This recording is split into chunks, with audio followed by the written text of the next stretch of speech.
बोलिए श्री प्राणीनाथ प्यारे की जय, श्री सतगुरु महाराज की जय, धाम के धनी की जय। पूर्ण ब्रह्म परमात्मा सच्चिदानंद स्वरूप अक्षरातीत धाम धनी युगल श्याम श्याम आपकी सदा सदा ही जय, सदा सदा ही जय, सदा सदा ही जय। वंदो सद्गुरु चरण को करूं प्रेम प्रणाम, अशुभ हरण मंगल करण श्री देव चंद्र जी नाम।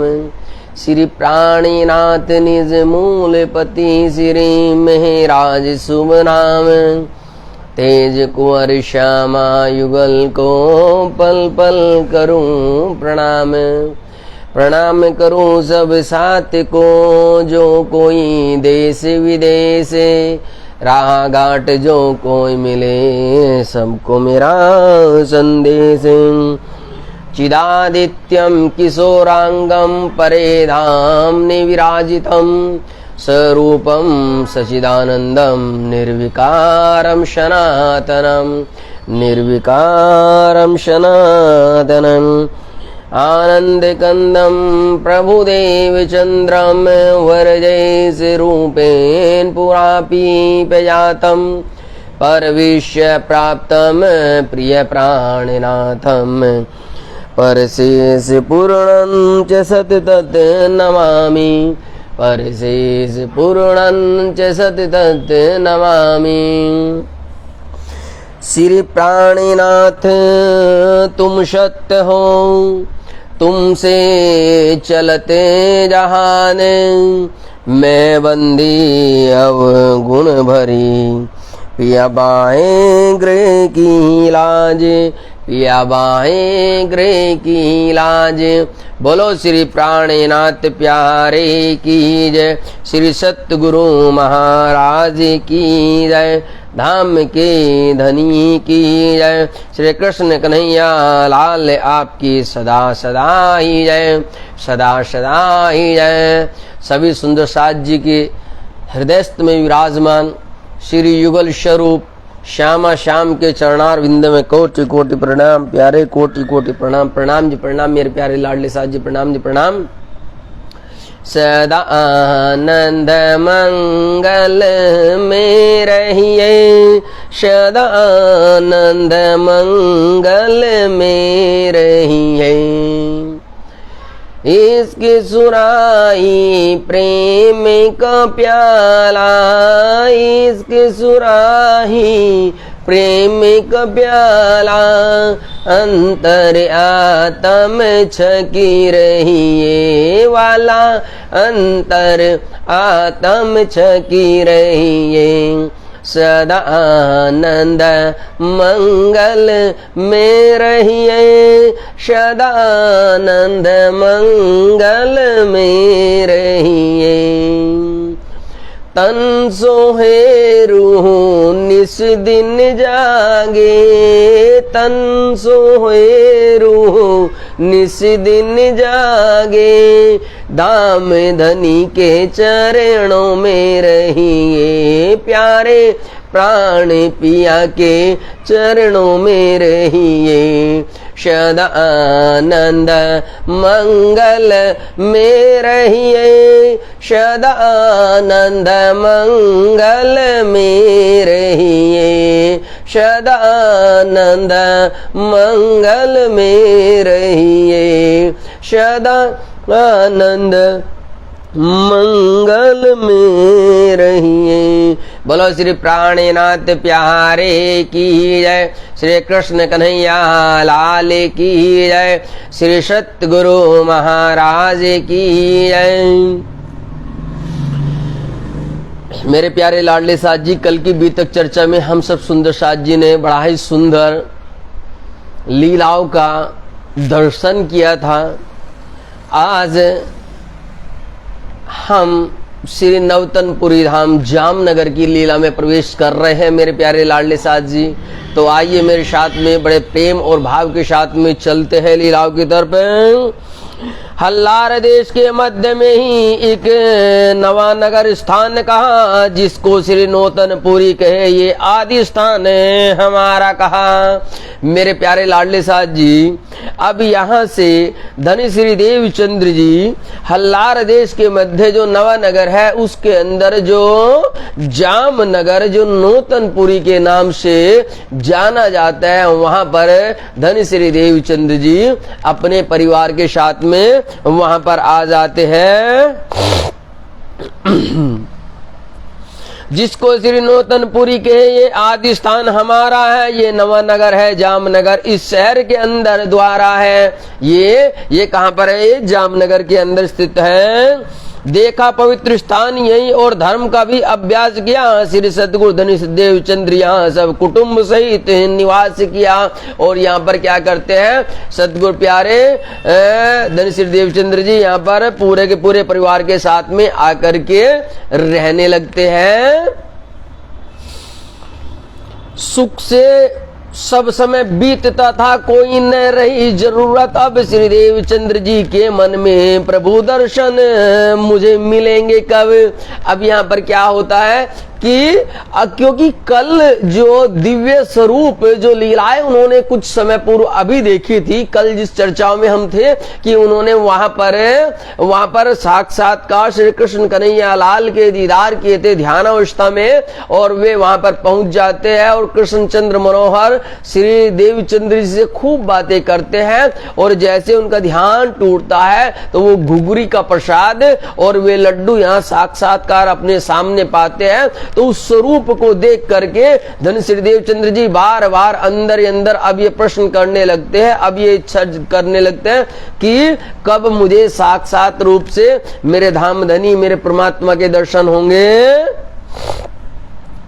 श्री देवचंद्र जी के मन में प्रभु दर्शन मुझे मिलेंगे कब। अब ये एक इच्छा रह जाती है कि मुझे प्रभु के दर्शन कब मिलेंगे।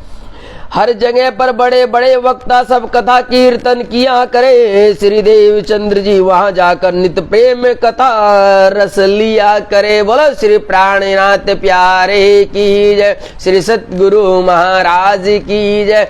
अब यहाँ जामनगर के अंदर आकर के यानी कि नवतनपुरी में आकर के नवानगर में आकर के तो क्या देखते हैं कि यहाँ चारों तरफ बहुत सारे मंदिर थे और वहां पर बहुत बड़े बड़े साधु संत थे और वे सभी ब्रह्म चर्चाएं किया करते थे। परंतु ज्यादातर वहां पर वैष्णव समाज, वहां पर हिता वैष्णव समाज का बहुत ज्यादा बोलबाला था। और वे वहां पर श्री कृष्ण की दिव्य लीलाओं का वर्णन किया करते हैं। श्री कान्जी भट्ट नाम के एक वैष्णव पंडित वहां रहते थे प्रेम भक्ति की मूर्ति वे और कथा भागवत कहते थे, प्यारे कथा भागवत कहते थे। वहां पर एक कान्जी नाम भट्ट के एक वैष्णव महापंडित रहते थे, कान्जी भट्ट नाम के। और वे क्या करते थे? वे मेरे प्यारे लाडले साथ जी वे श्रीमद् भागवत कथा का दिव्य गुणगान किया करते थे, दिव्य लीलाओं का वर्णन करते थे। तो यहाँ पर धन श्री देवचंद्र जी उनकी कथा सुन करके बहुत ज्यादा प्रभावित होते हैं और वे उनके पास में जाना प्रारंभ कर देते हैं। पढ़ना और भाव ऊंच इनका अति गूढ़ अर्थ समझाते थे।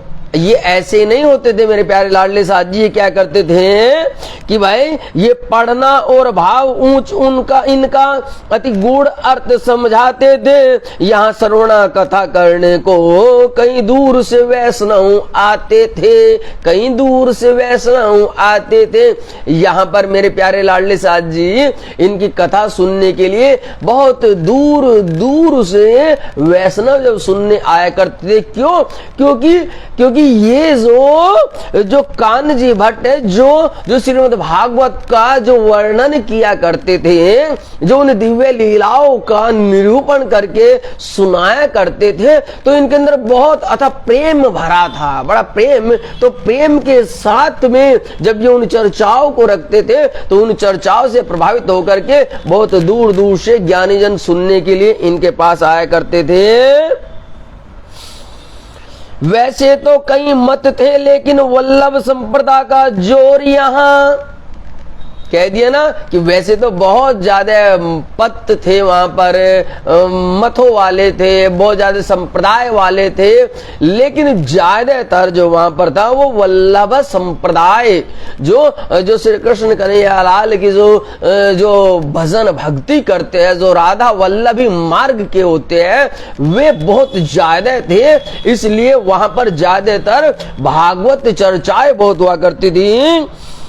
वैसे तो कई मत थे, लेकिन वल्लभ संप्रदाय का जोर यहां चले, कथा में खूब प्रश्न उत्तर। अब यहां पर चौपाइयों पर ध्यान देना है मेरे प्यारे लाडले साहब जी। आज की चौपाई को बड़े ध्यान के साथ में समझना है।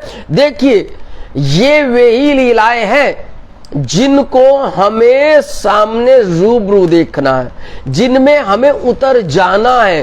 क्या कह रहे हैं कि चले कथा में खूब प्रश्न उत्तर। ऐसे नहीं है कि सामने यदि भट्ट जी बैठ गए और वे कथा कर रहे हैं तो कथा क्या चल रही है सुनने वालों को कुछ अता पता ही नहीं है, वे लगे हैं अपनी मस्ती में। कोई कहीं मस्त है, कोई कुछ और देख रहा है, कोई नीचे देख रहा है, कोई कहीं और ध्यान है। ऐसा नहीं होता था। जो भी वहां कथावाचक होते थे, जो भी कथावाचक वहां पर कथा सुनाया करते थे, तो सामने सुनने वाले जो भक्त जन हुआ करते थे, जो वैष्णव जन होते थे, वे बहुत प्रश्न पर प्रश्न किया करते थे। प्रश्न उत्तर और प्रश्न उत्तर इस प्रकार से खूब चलते थे। और हकीकत में ये ही कथा और सत्संग सुनने का लाभ होता है मेरे प्यारो। ये ही कि जब तलक तुम अपने सामने सुनने वालों से अपने अंदर उठने वाले प्रश्न को न पूछ सको, न अपनी जिज्ञासा को रख सको, तब तलक कुछ नहीं होता है। अरे भाई, बहुत से तो बड़े अलग विचित्र तरह के होते। कहते हैं मन के अंदर जो प्रश्न आए उसको मन के अंदर ही रोक लो, पहले मेरी 3 घंटा की कथा पूरी हो लेने दो, उसके बाद में तुम पूछना। अरे भाई, क्या खाक पूछेंगे ये तो बताइए। आप आगे आगे बढ़ते चले जाएंगे, उसका प्रश्न छूटता चला जाएगा, आगे और प्रश्न आएगा और प्रश्न, और वो सब दबते रह जाएंगे।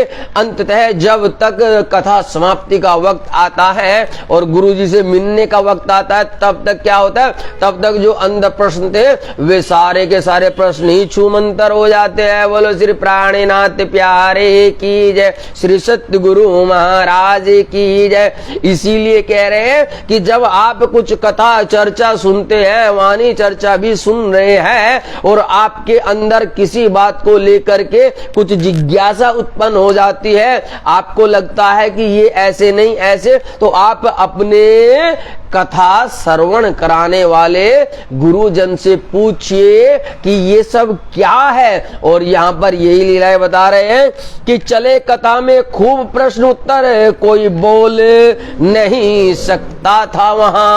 इसलिए कोई चाह करके भी गलत नहीं बोल सकता था, किसी की हिम्मत भी गलत बोलने की नहीं होती थी। मतलब कोई ये नहीं कह सकता था, अरे भाई तुमने ये प्रश्न क्यों पूछ लिया, तुमने गुरुजी को ऐसे क्यों टोक दे। नहीं, ऐसा नहीं। वहां पर जो भी कथाएं चलते थे, जो भी चर्चा सुनते थे, तो सुनने वाले जो भक्त जन होते थे, उनके अंदर जो भी कोई प्रश्न होता था, वे तुरंत गुरुजन से पूछते थे। और ये ही विधि है, ध्यान दीजिएगा।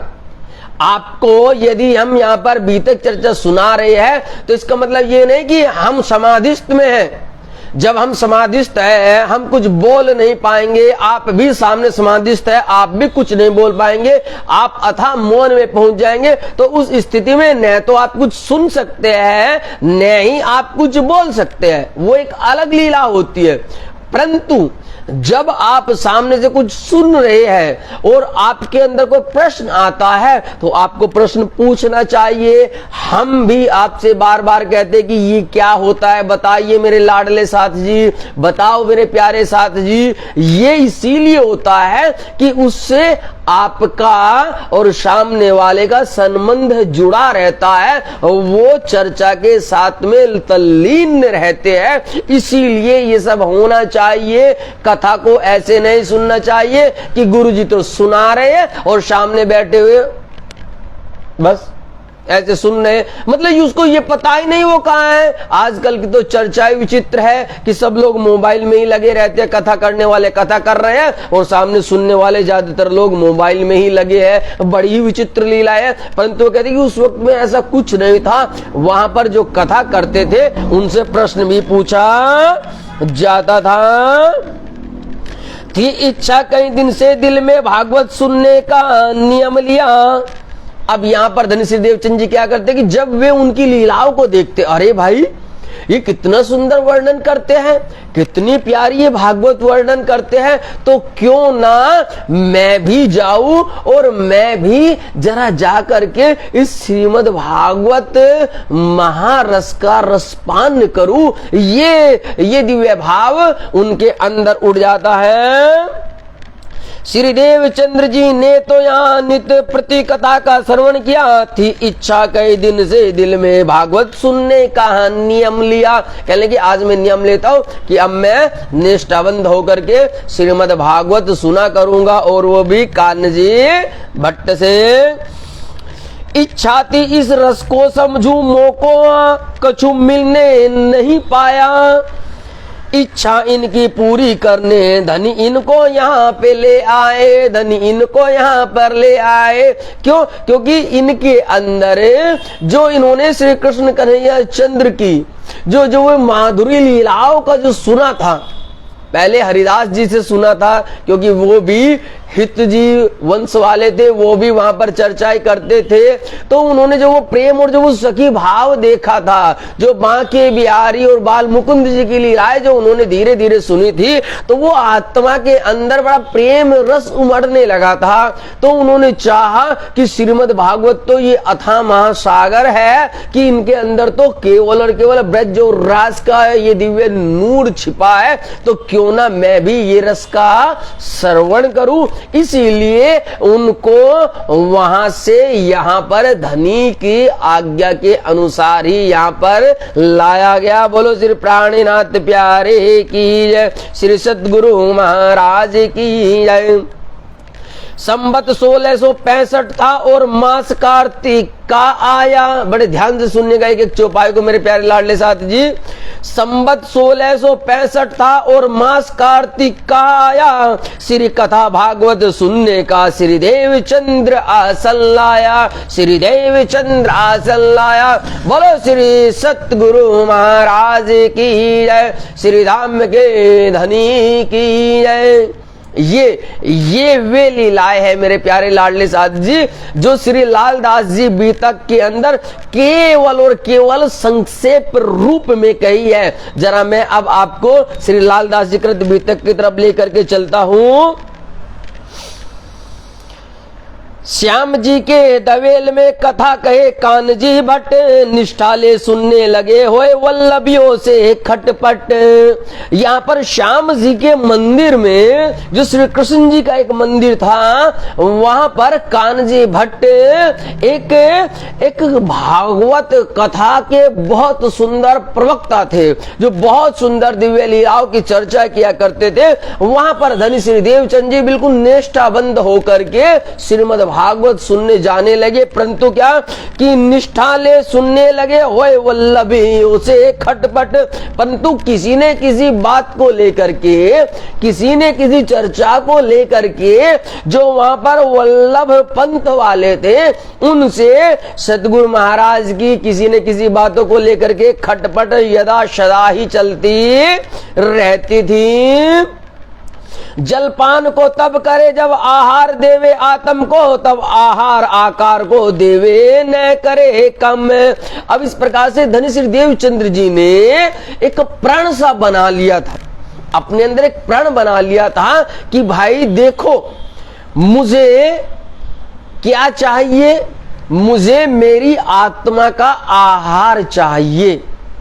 और आत्मा का आहार क्या होता है मेरे प्यारे लाडले साथ जी? आत्मा का आहार होता है भजन, आत्मा का आहार होता है दिव्य सत्संग, आत्मा का आहार होता है अपने गुरु के सानिध्य में बैठ करके परमात्मा रूपी दिव्य नूरी नजारों में रमे रहना। ये आत्मा की खुराक होती है, ये आत्मा का भजन होता है, ये आत्मा का भोजन होता है।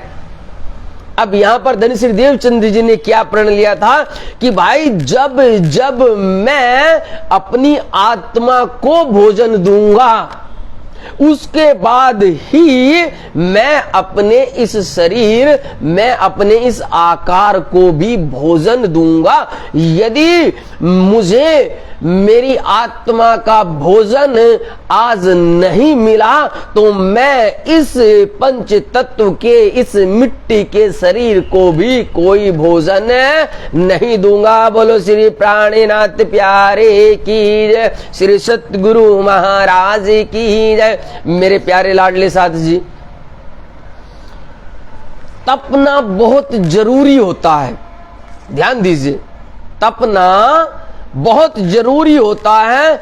बिन तपे, बिन शरीर को तपाए आप कुछ नहीं कर पाएंगे, नहीं कुछ आप जान पाएंगे, ऐसे ही रह जाएंगे, ऐसे रह जाएंगे। मैंने 2 दिन पूर्व ये चर्चा रखी थी और ये कहा था कि सेवा क्या है, सेवा को जानो। और सेवा ये नहीं होती है कि सेवा आपने धन से दे दी तो आपकी सेवा लग गई, नहीं मेरे प्यारो, आप समझ नहीं रहे हो। न तो आप ये ही जान रहे हो कि सेवा परमात्मा के पास कौन सी सेवा जाती है, किस लेवल की सेवा जाती है, कौन सी सेवा से हम परमात्मा को रिझा सकते हैं, हमें पता नहीं है, नहीं पता है। इसीलिए चंद पंक्ति में आपके सामने गुनगुना रहा हूं, जरा ध्यान से सुनिए।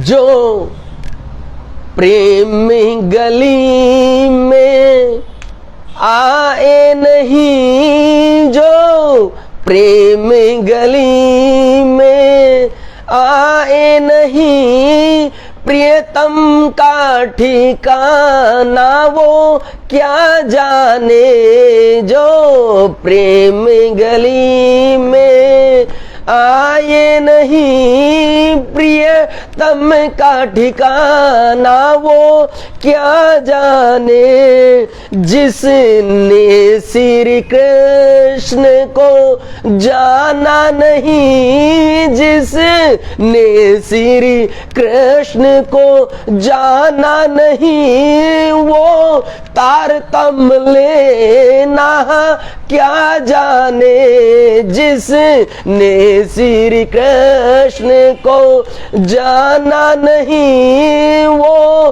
तारतम्य लेना क्या जाने। मेरे प्यारो, ये कृष्ण की प्रेममयी लीला है, प्रेममयी लीला है। और आज क्या हो रहा है जरा उसको ध्यान दीजिएगा।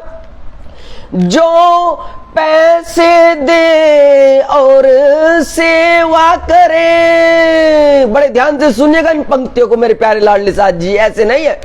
जो पैसे दे और सेवा करे, ना तन मन कभी वो तपाया करे, ना तन मन कभी वो तपाया करे। मेरे प्यारे लाडले साथ जी, यहां तपाना पड़ता है, यहां तपना पड़ता है। बिन तपे आपको कुछ नहीं मिलने वाला है। देखो धनी श्री देवचंद जी की लीलाओं को कैसे तपा रहे हैं।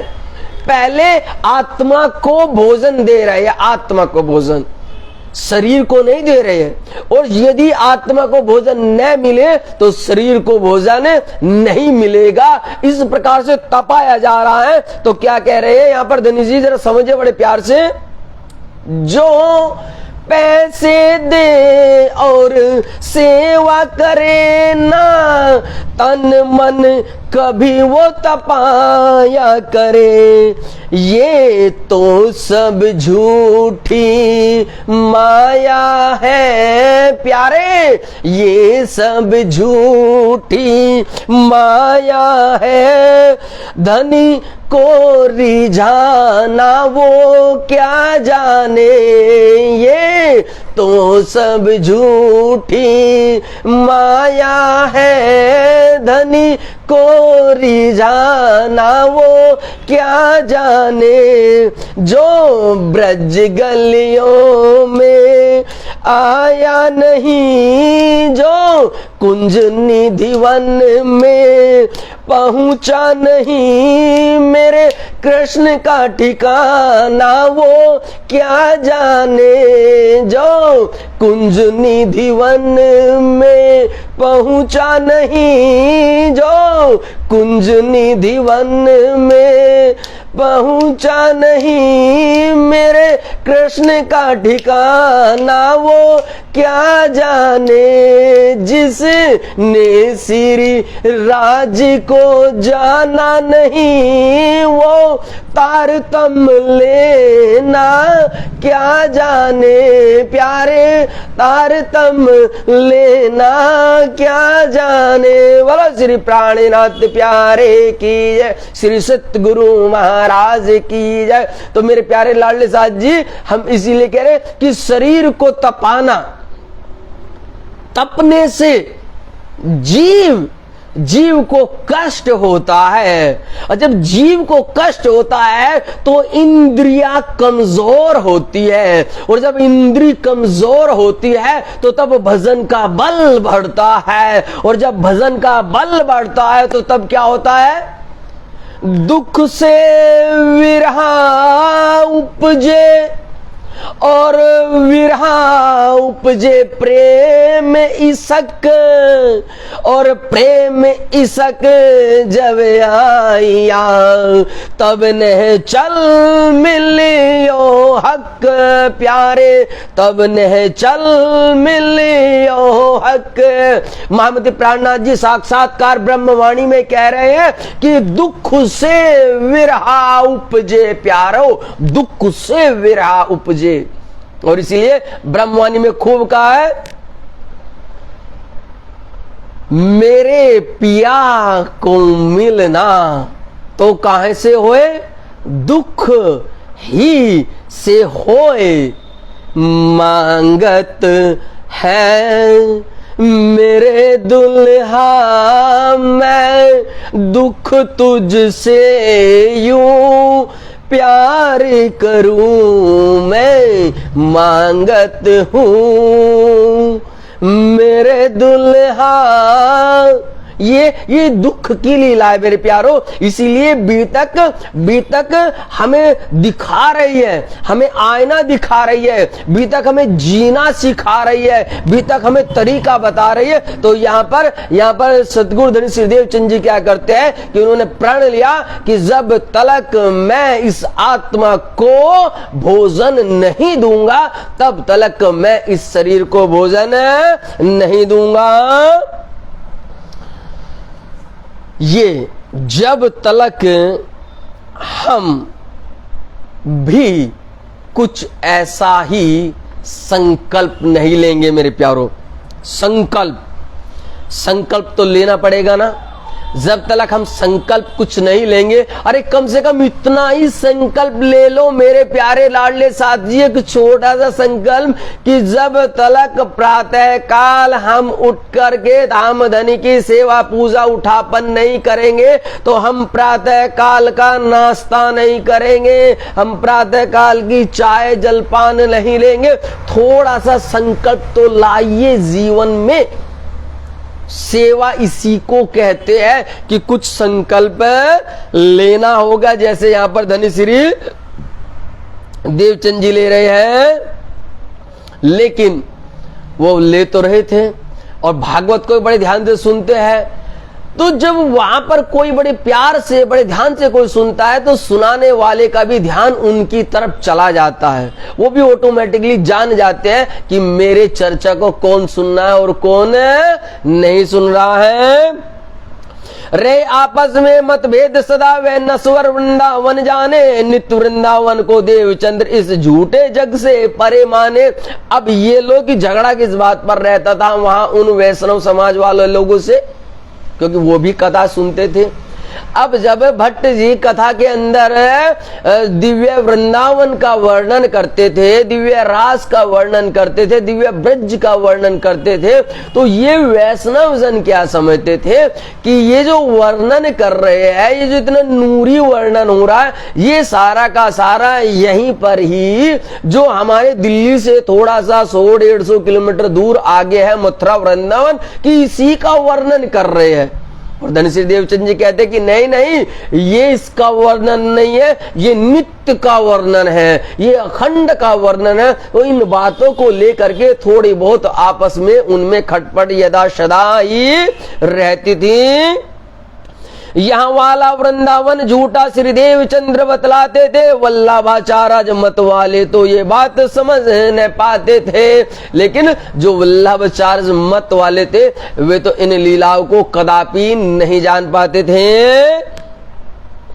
इससे इनका मतभेद रहे सतगुरु का नियम कथा सुनना, एक चित्त मन हो दृढ़ श्रवण करे, आत्म द्वारा मोती चुनना, आत्म द्वारा मोती चुनना। यहाँ पर सतगुरु जी कोई ध्यान नहीं देते थे, वे केवल और केवल अपनी आत्म कल्याण के लिए वे केवल वहां से प्रेम रस लिया करते थे। कहते हैं ना, श्याम नाम के हीरे मोती प्यारे, श्याम नाम के हीरे मोती मैं बिखराऊं गली गली, ऐ श्याम नाम के हीरे मोती मैं बिखराऊं गली गली। ले लो रे कोई श्याम का प्यारा, ले लो रे कोई राज का प्यारा, शोर मचाऊं गली गली। बोलो श्याम, बोलो श्याम, बोलो श्याम राधे श्याम, बोलो श्याम, बोलो श्याम, बोलो श्याम राधे श्याम। है श्याम नाम के हीरे मोती, राधे श्याम के हीरे मोती, श्याम श्याम के हीरे मोती मैं बिखराऊं गली गली।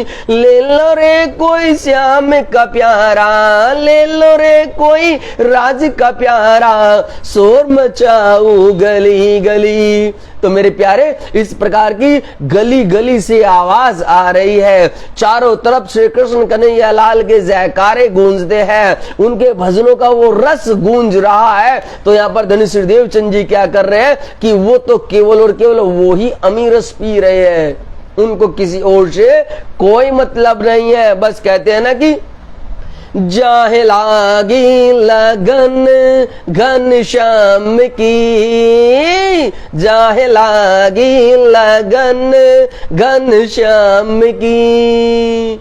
बस आज यहाँ पर धन श्री देवचंद जी को तो वो लगन लग गई है अपने कृष्ण कन्हैया लाल की। किसी दिन विलंब कुछ हो जावे, थोड़ी सी कथा बाँच जावे, तो कथा समाप्त होने पर पुनः भट्ट जी ते सुन पावे।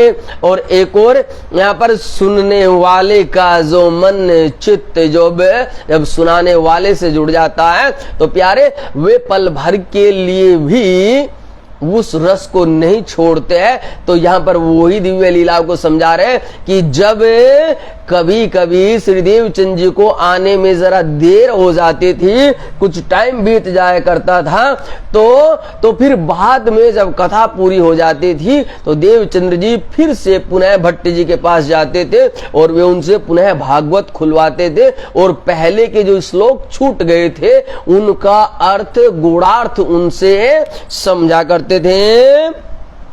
निष्ठा इनकी देखकर भट्ट जी थे आनंद में, कथा करे प्रारंभ तब जब आवे श्री देवचंद्र जी। अब ये क्या होते थे कि यहाँ पर जो है भट्ट जी भी भाई इनकी निष्ठा इनका प्रेम देख करके बड़ा ही आनंद में होते थे। कहने लगे कि भाई इस प्रकार का श्रोता का मिलना बड़ा ही दुर्लभ है, इसलिए जब तक वो हमारे पास नहीं आ जाते कथा में तब तक हम कथा नहीं प्रारंभ करते हैं। बोलो श्री प्राणनाथ प्यारे की जय, श्री सतगुरु महाराज की जय। ऐसा जान के वह भट्ट तोलो न खोले पुस्तक, जोलो श्री देवचंद्र जी न आवी और बात न करे बुजुर्ग। कि जब तक सतगुरु धनी श्री देवचंद्र जी नहीं आ जाते थे तब तक वो श्रीमद् भागवत का दिव्य रस बरसाना शुरू नहीं करते थे। रे श्रोता शहर के चौधरी और बड़े साहूकार, सो मार्ग वल्लभी मिने होत खटपट हमेशा व्यवहार। अब नौतनपुरी के अंदर भाई भट्ट जी तो एक प्रकार से पुरोहित थे, एक प्रकार से संत थे, वे तो दान दक्षिणा भी लेते थे। और जो नौतनपुरी के अंदर जो साहूकार होते हैं तो वे क्या करते हैं, वे उनको थोड़ा थोड़ा सा समय पर अपना सहायतार्थ भेजते रहते हैं, कुछ धन की भी सेवा कर देते हैं, कुछ वस्त्रों की सेवा करते हैं, कुछ खान पान की सेवा करते थे। इस प्रकार की वे सेवा सहायता किया करते थे। तो उनको बड़ी तकलीफ होने लगी, कहने लगे भाई ये अब नया आदमी देवचंद्र नाम का जो आया है ये बड़ा ही विचित्र है कि जब तक ये आता नहीं है तब तक भट्ट जी कथा नहीं करते। तो उनको ऐसा लगा कि शायद लगता है ये हमसे भी ज्यादा धनाढ्य है, शायद ऐसा लगता है कि जितनी सेवा हम भट्ट जी की करते हैं शायद ये उससे ज्यादा दान दक्षिणा देता है। इस प्रकार से आपस में उनके अंदर भाव विचार बदलने लगे। एक दिवस भट्ट को पूछा तुम्हारा क्या इनसे रोजगार है, जब लगे न आवत तो लो करे नहीं उच्चार। कहने लगे भट्ट जी से फिर एक दिन, अब भट्ट जी आप हमें ये बताइए जब तक देवचंद्र जी आते नहीं है तब तक आप श्रीमद् भागवत का चर्चा प्रारंभ नहीं करते, लेकिन अब से पहले तो लीला ऐसी नहीं थी, अब से पहले तो आप खूब चर्चाएं किया करते थे। आखिरकार ये बताओ कि तुमसे इनका क्या रोजगार चल रहा है, ये तुम्हें कौन सी दक्षिणा दे रहे हैं, अर्थात हमसे ज्यादा कौन सा धन सम्मान मान पैसा तुम्हें दे रहे हैं। तब कहिया कान जी भट्ट ने मुझे न काहू की आस, मैं आगे बाँचत श्याम जी के सुने श्री देवचंद्र जी खास प्यारे, सुने देवचंद्र जी खास। बोलो श्री प्राणनाथ प्यारे की जय, श्री सतगुरु महाराज की जय। अब यहाँ पर ये चौपाई बड़े ध्यान देने वाले मेरे लाडले साहब जी कि जो कोई भी कभी भी चर्चा कर रहे हैं, जो कोई भी सत्संग सुना रहे हैं, जो कोई भी सत्संग कर रहे हैं, जो कोई भी कथा सुना रहे हैं, तो उनका ध्येय क्या होना चाहिए, उनका उद्देश्य क्या होना चाहिए। उनका उद्देश्य केवल और केवल ये होना चाहिए कि मैं केवल और केवल अपने परमात्मा का गुणगान कर रहा हूं, मैं केवल और केवल अपने भाव को अपने सतगुरु के चरणों में रख रहा हूं। मैं यदि ये भागवत सुना रहा हूं तो मैं केवल और केवल अपने श्याम मनोहर को सुना रहा हूं। बिल्कुल ठीक यही लीलाएं वितक्कारों की भी होती है। यहाँ पर यदि हम ये चर्चा कर रहे हैं तो मेरे प्यारे ये हम अपनी आत्मा को आनंद देने के लिए कर रहे हैं, क्योंकि हमारी आत्मा के अंदर ये अथाह आनंद पहुंच रहा है। इन दिव्य लीलाओं से हमें अपनी वे दिव्य लीलाएं याद आ रही है। हमें कोई और मान प्रतिष्ठा के लिए ये सब नहीं कर रहे हैं, हम किसी और सम्मान के लिए या पैसे धन दौलत के लिए सब नहीं कर रहे हैं। ये तो केवल और केवल परमात्मा को याद करना है, परमात्मा का सत्संग है। इसीलिए हम सुंदर साथ से भी कहते हैं कि मेरे प्यारे लाडले साथ जी, ये परमात्मा की वाणी है, ये परमात्मा की दिव्य चर्चा है। इन चर्चाओं को जितना ज्यादा हो सके उतना शेयर किया करो, उतना आगे और सुंदर साथ तक पहुंचाया करो। अरे भाई, कम से कम यही सेवा हमसे हो जाए, यही सेवा हमसे हो जाए। जो सुंदर साथ बहुत दूर दूर बैठा है, जो आप सभी से जुड़ा है, जो किसी कारणवश अभी तक चर्चा का रसपान नहीं कर पा रहे, हो सकता है आपकी ये शेयर की सेवा करने से, इन चर्चाओं को आगे सुंदर साथ को भेजने से वो लाभ उनको मिल जाए। क्योंकि इसीलिए तो कहा है कि ये सुखदेव ब्रह्म श्रेष्ठ को, बस यही सुखों की लीला है मेरे प्यारे। और किसके लिए करना है? हमें भी आगे परमात्मा के लिए करना। क्यों? क्योंकि हमने तो वादा किया है, जो मैं भूली तो तू मुझे पल में दियो जगाए, और जो तू भूले तो मैं तुझे तुरंत देऊंगी ही बताए। बस बिल्कुल वही लीलाओं को करना है, लेकिन हम करते अपने परमात्मा के लिए। हम गुणगान उनका कर रहे हैं, उनके लिए कर रहे हैं, हम किसी और के लिए चर्चा नहीं कर रहे हैं। बोलो श्री प्राणनाथ प्यारे की जय, श्री सतगुरु महाराज की जय। आज इसी चर्चा को यहाँ पर कान्जी भट्ट भी कह रहे हैं कि भाई, मैं तो केवल और केवल ये चर्चा अपने श्याम सुंदर को सुनाता हूं, तुमको मैं ये चर्चा नहीं सुनाता हूं। यदि तुम ये सुन रहे हो कि मैं तुम्हारे लिए बांचता हूं, मैं तुमसे पैसे लेता हूं इसलिए बांचता हूं, तो ये तुम्हारी गलत फहमी है। भाई, मैं तो केवल और केवल अपने परमात्मा को गुणगान सुनाता हूं। मोहे प्राप्त कहिए तो तुमसे, होए क्या इन गरीब से, पर तुम कबू मोहे पूछा तो आगे पीछे श्लोक कहां से। कहने लगे भट्ट जी, अरे साहूकार जी, आप ही तो यहाँ के धनाढ्य हैं, आपके पास ही तो धन वैभव है, आप ही तो मुझे सब कुछ देते हैं, भला ये तो गरीब है, देवचंद्र के पास में क्या है। अरे ये तो आता है भजन भक्ति रूप में, ये पल भर कुछ पल बैठता है, परमात्मा का सुमिरन करता है और फिर चला जाता है। भला इससे मुझे पैसे की क्या दरकार, और ये क्या भला मुझे पैसे देगा। हाँ मेरे प्यारे लाडले साथ जी, ये भी ध्यान दीजिएगा, जो केवल और केवल उस रस का प्यासा होता है, जिसकी लगन उसमें लगी रहती है, जो उसका होकर के रहता है, उसका ध्यान कभी इनकी तरफ जाता ही नहीं है कि मुझे गुरु को पैसे भी देने हैं क्या, मुझे ये भी नहीं, इनका कोई भी ध्यान नहीं। क्यों? क्योंकि माया तो उससे लाखों कोसों दूर होती है। वो तो प्यारे भजन के रस में मगन होता है, भजन के रस में। तब कहते हैं कि एक तो ये लीला है, और दूसरी सुनो, क्या तुमने आज तक कभी मुझसे आकर के ये पूछा है कि भट्ट जी, हमें आने में जरा आधे घंटे का विलंब हो गया, तो आप मुझे ये बताइए कि जो आगे के 10-15 श्लोक निकल गए, उनके चर्चा निकल गई, वो चर्चा क्या थी? क्या आपने कभी ये पूछा? वे कहते कि नहीं। हमने कहने लगे तो बस यही बात है कि तुमने अब तलक मुझसे कभी ये चर्चाएं नहीं पूछी, लेकिन ये जो देवचंद्र है भाई, जब तलक ये पूरी कथा को श्रवण नहीं कर लेता है, इसको चैन नहीं मिलता है।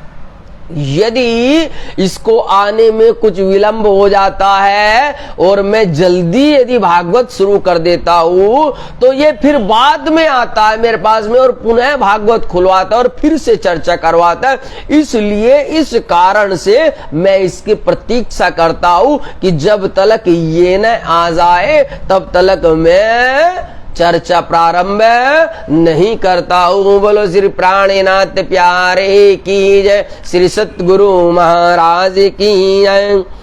मैं एक श्लोक आगे कहूँ, कबू ये पास न होए तो घर हो जाए फिर पूछत पुस्तक छोड़ावत सोए। बता दिया ना कि भाई यदि इससे एक दो श्लोक भी छूट जाते हैं तो ये पुनः आता है और फिर से भागवत खुलवाता है और फिर से मुझे पुनः चर्चा करनी पड़ती है। इसलिए दो दो बार ये चर्चाएं होती, इसलिए मैं थोड़ा सा अभी इंतजार कर लेता हूं। ऐसी बातें जब भी उन साहूकार को समझा रहे थे तो उनको भी थोड़ा सा अंदर से कुछ आत्मग्लानि महसूस हो रही थी। क्यों? क्योंकि अरे हमें सुनते सुनते इतने साल हो गए हैं, लेकिन हाँ वास्तविकता में हमने कभी ऐसा नहीं किया है, इसलिए अंदर से थोड़ा सा उनको आत्मग्लानि होने लगी। तिस वास्ते इन आय से मैं करत उच्चार, मैं कहूं कि आशा ना करे मेरे चाहिए न कर व्यवहार। कहले भाई इसलिए इन कारण से मैं जब ये आता है तभी मैं चर्चा प्रारंभ करता हूं। तब सभी मांगे रहे बोतल बोलत नाई कोए, कथा सुन घरों पीछे फिरे रोष जो मन में होए। अब इस प्रकार से क्या है कि भट्ट जी के जब इन वचनों को सुनते हैं तो सारे के सारे चुप हो जाते हैं, परंतु अंदर एक रोष हो जाता है, अंदर एक आत्मग्लानि हो जाती है, अंदर मतलब एक बेइज्जती सी महसूस होती है अपने आप में कि भाई देखो हमें इतना वक्त हो गया, हमने कभी ऐसा नहीं किया, लेकिन ये 4 दिन से आया और ये भट्ट जी के नजरों में चढ़ गया। छिद्र को ढूंढत रहे बाहिर दृष्ट अहंकार, मार्ग को पावे नहीं रहे रब्द यो त्यार। अब क्या होता है कि देखो कि कोई तो केवल और केवल गलतियां निकालने के लिए ही कुछ सुनते हैं। ध्यान दीजिए, श्रोता भी बड़े अलग प्रकार के होते हैं। वैसे तो शास्त्रों में बहुत प्रकार के श्रोताओं का वर्णन आया है, लेकिन बस यहां पर 2 ही प्रकार के हम श्रोता का जिक्र करेंगे। एक श्रोता वे होते हैं जो केवल और केवल अपना परमात्मा रूपी प्रसाद सामने से समझते हैं कि ये जो बोला जा रहा है, ये जो हमें मिल रहा है, ये बड़ा ही दुर्लभ है, बड़ा ही दुर्लभ। ऐसे हमें अब तक ये कभी मिला नहीं था। बहुत बड़ा सौभाग्य हुआ है, बहुत बड़ा अहोभाग्य हुए है कि आज हमें ये गुरुजन से सुनने का मौका मिला। इसलिए जो भी वे गुरुजन सुनाते हैं बस उनको अपनी झोली के अंदर, अपने हृदय रूपी कोठरी के अंदर उसको सीधा ही जमा करते रहते, सीधा ही जमा करते रहते, सीधा ही जमा करते रहते, उसमें कोई खोज खसोट नहीं निकालते हैं। नहीं। और दूसरे प्रकार के श्रोता ऐसे जाते, अच्छा 4 दिन का है ये भाई, इसने तो कुछ सीखा नहीं, कुछ जाना नहीं, इसका कोई गुरु नहीं, इसका कोई फलाना नहीं है, अरे अब तक ये करता था अब ये सिखाने लगा है, चलो इसका सुनते और देखो इसकी क्या कमी है, देखो ये कहाँ गलत बोलता है, देखो इसकी कमी निकालो। मतलब वे वहां पर कमियां ही ढूंढने जाते हैं, वे कुछ पाने नहीं जाते हैं। और जो इस रस में जाता है प्यारे, वो अपना सब कुछ जमा भी खो देता है। क्यों? क्योंकि कामी क्रोधी लालची तो इनसे भक्ति ना होए, और भक्ति करे कोई सूरमा। यानी जिसके अंदर काम रूप जैसा स्वार्थ छिपा रहता है, जिसके अंदर ईर्ष्या द्वेष जैसा महाबली शैतान छिपा रहता है, जिसके अंदर एक दूसरे की काट करने वाला द्वेष भाव पनपा रहता है, प्यारे उससे कभी भक्ति नहीं होती है। बल्कि जो थोड़ा बहुत भजन उसने किया भी होता है तो वो भजन भी उसका चला जाता है। और यहां पर अब ये यही करने लगे हैं कि कैसे भी देखो कि इस देवचंद्र के अंदर कैसी इसकी कोई कमी हमारे हाथ लग जाए तो फिर हम इसको बतलाएंगे। ऐसे आपस में वे सब लोग सलाह करने लगते हैं। और श्रीदेव चंद्र जी को प्रसन्न रहे प्रण, और श्रीदेव चंद्र जी को प्रण रहे न होए द्वादशी को भागवत, ता दिन आप उपवास करे आज आहार न पायो आतमित। अब कहीं से मानो चुगलखोर वाली लीलाएं हो गई कि किसी चुगलखोर ने उनको ये बता दिया, अरे भाई क्यों चिंता करते हो, लो हम बताते हैं। भाई ये तो क्या करते हैं कि ये तो भाई इन्होंने ऐसा नियम बनाया है कि द्वादशी को तो ये क्या करते हैं, ये कथा नहीं होती है इसलिए पूरा दिन वे अपना उपवास रखते थे और एकादशी में ये भोजन करते थे। तो इस बात को उन जो चुगलखोर थे उन्होंने उनको बता दिया और कहा कि भाई यदि ये बात गुरु जी तक कह दो, कानजी भट्ट तक ये कह दो, तो उनको पता चल जाएगा कि तुम देवचंद्र को बहुत बड़ा श्रोता समझ रहे थे, ये हमसे भी बहुत आगे है, कहले अब ये किसी लायक नहीं रहेगा। ए तो भांडा आहार का क्यों कर देव आकार, श्री भागवत सुने निष्ठा मंदिर रहे यही को विचार। लेकिन यहाँ पर धन्य श्री देवचंद जी को यही विचार था कि जब जब भागवत होगी तब तलक मैं इस आकार को भोजन दूंगा और जब मैं भागवत नहीं सुनूंगा तब तब मैं पूर्ण रूप से एकादशी रखूंगा, यानी कि मैं व्रत रखूंगा। ऐसा उनका नियम बना था। यह बात उन लोगों ने सुनी अपने कान, ए आहार एकादशी को करे बारस करे रहे जान। आ गई ना अब बात वही, कहने लगे अरे भाई बस ये बात सबसे अच्छी है, यही बात हम कानजी भट्ट को बताएंगे। ए निंदा लेके करने लगे विचार, अब दाव हमारा आया एक ऐसा धर्म व्यवहार। कहने लगे अब चिंता ना करो, अब हमारा दांव आ गया है, अब हम बताएंगे इनको, अब हम बताएंगे कानजी भट्ट को। जो कानजी भट्ट बहुत हमारे सामने कह रहे थे ना, अरे इस जैसा श्रोता हमने देखा नहीं है भाई, ये तो बहुत दुर्लभ है, बहुत उच्च है, बहुत ये, कहले हम बताएंगे कि अब ये क्या, क्यों, क्योंकि चोरों को तो केवल चोरी से मतलब होता है, छल कपट वालों को छल कपट वालों से मतलब होता है। आए सभा में मिलके पूछी कानजी भट्ट से, ऐसा उपदेश तुम दिया जो प्रसाद ले एकादशी में। अरे गुरुजी, क्या आपने देवचंद्र जी को ऐसा उपदेश देते हैं कि भाई तुझको एकादशी में भोजन करना है, सब तो उस दिन व्रत रखते हैं और तू उस दिन भोजन करना, ये कौन सी दो रीत है, ये कौन सा ज्ञान आप इकले उसको पढ़ा रहे हैं, क्या ऐसा उपदेश आप उनको कर रहे हैं।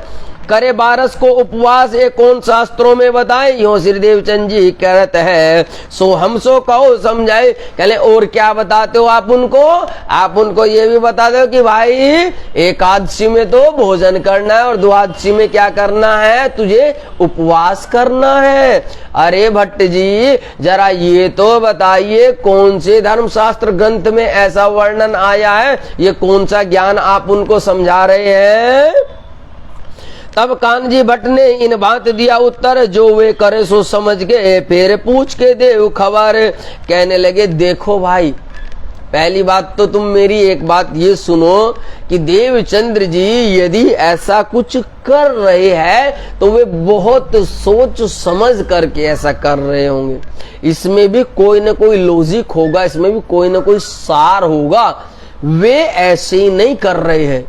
और दूसरी बात, अब जब वे सामने आ जाएंगे तो भाई उनसे ही पूछा जाएगा, क्योंकि वे ही भोजन करते हैं और वे ही उपवास रखते हैं, आखिरकार ऐसा वे क्यों करते हैं, इन बातों को तो वे ही बता सकते हैं। अब मैं तुम्हें क्या उत्तर दूं।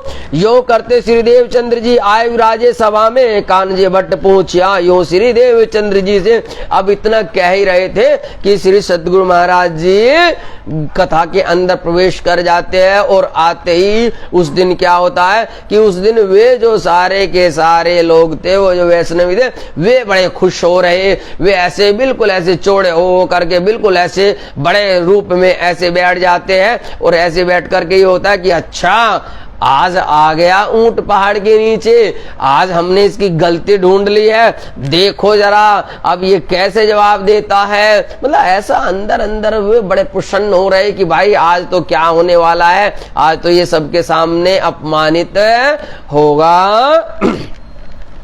करत बारस को उपवास एकादशी को करत आहार, मैं तो मानी नहीं श्री देवचंद्र जी करना।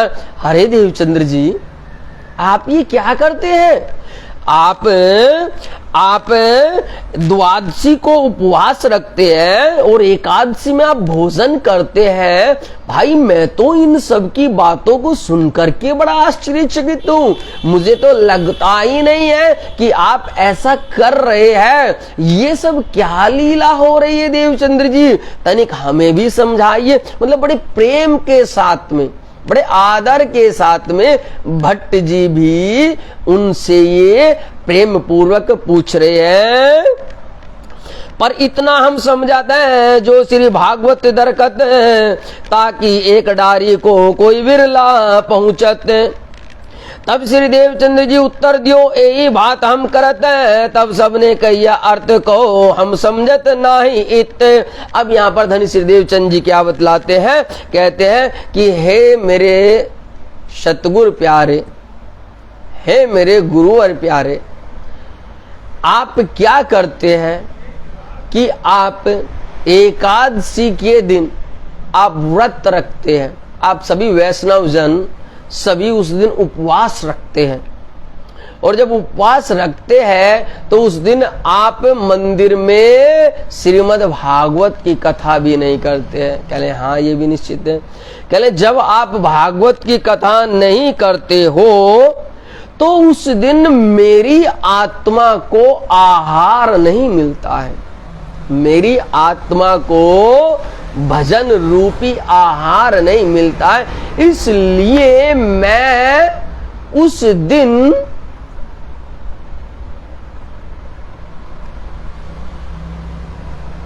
बोलो श्री प्राणनाथ प्यारे की जय, श्री सद्गुरु महाराज।